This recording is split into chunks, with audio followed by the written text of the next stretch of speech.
Shalom, meus queridos e amados estudantes da Palavra de Deus. Graça e paz. Aqui Pastor Ilmar, Satemeric e Alery Kaiser, Igreja Assembleia de Deus Fogo para a Europa, ADEF, na cidade de Caldas da Rainha, aqui no estado de Leiria, Portugal. Estamos aqui na Europa depois de 35 anos de trabalho no Brasil, no Ministério Tabernáculo. Aqui na ADEF, na presidência do pastor Abraham Robson Ferreira, estamos ministrando pelo Centro de Excelência da Educação Cristã, que é o seminário da ADEF, com os cursos teológicos, e pelo Centro Bereshit, com nossos cursos também de especialização, mestrado, doutorado e cursos teológicos também, todos disponíveis na plataforma online para você, se quiser fazer o curso regularmente. Nós estamos ministrando as aulas do livro de Joel, esse profeta anônimo, que não tem data, não se sabe de onde veio, só filho de Petuel. Petuel quer dizer boca de Deus. Ele fala da parte de Deus sobre eventos que não encontramos na história, esses fatos acontecidos. Então são proféticos. Fala então sobre o dia do Senhor, sobre a Assembleia Solene, sobre o bicho que sumiu. E na aula passada nós tivemos estudando então um pouquinho sobre o dia do Senhor, que é referente à segunda vinda do Senhor, que acontecerá depois do arrebatamento da igreja, com vários sinais escritos aí no livro de Joel. Hoje veremos o destinatário da mensagem, que é o livro de Joel, já vimos também em aulas passadas, que ele tem, parece muita referência a ver com a igreja, não só porque foi citado por Pedro no dia do Pentecostes, mas também porque ele não fala da oliveira, que está murchando, fala de todas as árvores que tem a ver com Israel, mas não fala de oliveira. Ele fala de dia do Senhor, fala da trombeta, que marca o arrebatamento da igreja, essa trombeta que manda tocar aqui, toca a trombeta em Sião, toca a trombeta em rebate. Essa trombeta não é aquelas trombetas do Apocalipse, as 7 trombetas. Essa seria a segunda trombeta. Então, a trombeta de Deus só tem 2, está lá em Números 10. A primeira tocou no Sinai para marcar o início da lei, a segunda toca para marcar o tempo da graça encerrando, convocação. A trombeta tocava para convocação. Então, a convocação para o povo judeu tornar-se, fazer um pacto com Deus no Sinai, a convocação para o povo de Deus subir para as bodas do Cordeiro. Na aula de hoje vamos ver então mais fatos relacionados a isso.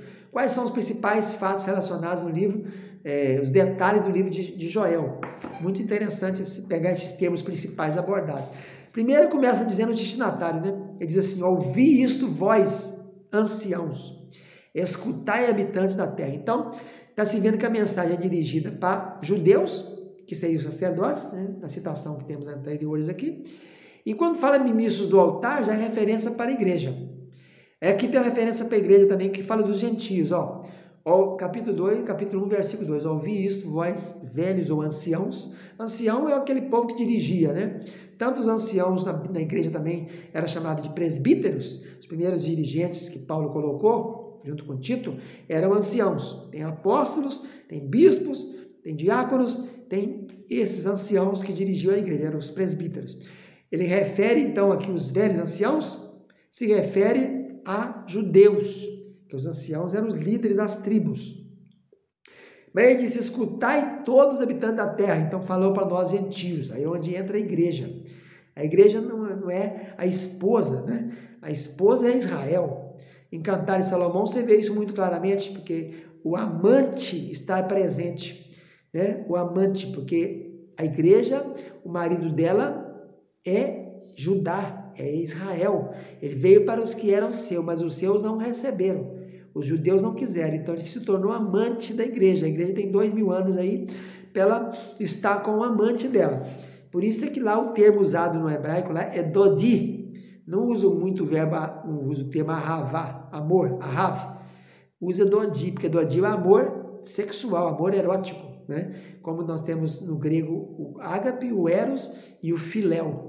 Então seria o eros grego, é o dodi de lá. Tem a ver com amante, tem a ver com isso, muito a ver com sexo. Então, essa referência de Joel, capítulo 1, versículo 2, já mostra que é uma mensagem para judeu, mas mensagem para a igreja.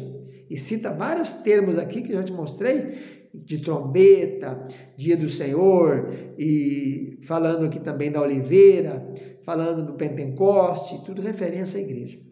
E esse termo continua passando por aqui, lá no versículo 1, versículo 14, capítulo 1, 14, congregai os anciãos e os moradores da terra, os habitantes da terra. Então sempre é dúbio, sempre fala duplamente, convocai esse servo para judeu, que os primeiros cristãos eram todos judeus, né? Os discípulos primeiro eram todos judeus, a maioria galileu, exceto Judas Iscariotes, e também os moradores da terra, quer dizer, fala também para nós, gentios. Aí versículo 2, capítulo 2, 16, congregai o povo, santificai a congregação, ajuntai os anciãos, que é os judeus, reunir os filhinhos, os que mamam, etc. Então, os grandes temas são envolvidos para Israel e para a igreja. E os principais temas são esses: Assembleia solene, diante dessa catástrofe, desse hecatombe, convocar o povo para reunião, onde vai chorar, confessar pecado, onde vai pôr pano de cinza, vão para a casa do Senhor, né? O Deus que está atuando aqui é o Deus zeloso, Deus Cané, né, que é mostrado aqui, não é Deus Jeová provedor, não é Jeová Chamar, Jeová Roí, meu pastor, Jeová Sidequenu, é o Jeová Cané, que é zeloso. Deus zeloso é o Deus ciumento, ele não aceita idolatria, não aceita referência a outros deuses, né? As nações envolvidas aqui também são citadas, que é Tiro, Sidom e a Filístia, depois o Egito e Edom, que participaram da queda de Israel. Os ministros do Senhor são mencionados aqui no capítulo 1, versículo 9, do capítulo 2, 17, referência para a igreja também. Quando fala sacerdotes, é referência para o templo. Ministros do altar, capítulo 1, 13, ministros de Deus, capítulo 1, 13. Ele fala também de jejum, aqui várias vezes, santo jejum, no capítulo 1, 14, capítulo 2, 12, capítulo 2, 15. Jejum também tem muito a ver, né? Porque o povo judeu tinha um jejum de quatro jejuns sacrossantos, né? Eles jejuavam na queda de Jerusalém, eles tinham jejuns no 4º mês, no 5º mês, no 7º mês, no 10º mês, quando aconteceu fatos preponderantes, eles marcaram aquilo como dia de jejum. Mas o jejum tem muito a ver também com a igreja, né? A igreja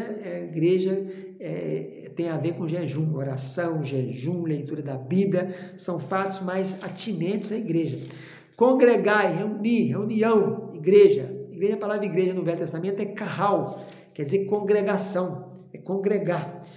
E seguindo, tem muito verbo converter. Converter, judeu não entende muito de converter, né? Tinha os prosélitos, que eram aqueles que se tornavam cristãos, né? E na Antioquia foram chamados pela primeira vez cristãos. Mas converter é a ver com arrependimento. Chuve é o verbo usado na Bíblia inteira.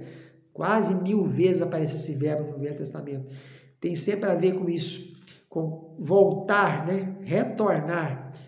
E pano de saco tem a ver com jejum, com arrependimento. Era um pano grosseiro ou de silício que eles colocavam, né? Jacó colocou pano de saco depois que José sumiu. Davi, quando morreu Abner, quando o menino dele, filho de Betseba, o primeiro morreu. E tem vários exemplos de pano de saco aí mostrando da humilhação, né? Quando você vai humilhar. Luto tem a ver com o quê? Luto, com dor, com perda, né? Se perdeu alguma coisa, cobre-se de luto. Fala de luto do sacerdote, luto da terra, capítulo 1, 10. Então, são os temas principais que nós estamos mostrando que estão preponderantes no livro de Joel, que tem tudo a ver com o nosso tempo de hoje, né? O tempo da igreja, onde se fala de jejum, de humilhação, se fala de arrependimento, de conversão, de choro, né? Então, é esse tempo nosso que Joel profetizava, mostrando que aquela catástrofe, aquele desastre que aconteceu, envolvendo a agro e a pecuária, né? Tanto a área de roça, de lavoura, de agricultura, como a área de animais, sinalizava os antecedentes da vinda de Cristo, a segunda vinda de Cristo, narrada aí depois do arrebatamento, depois do toque da trombeta, descrito em Tessalonicenses. Fica na paz, tchau, tchau.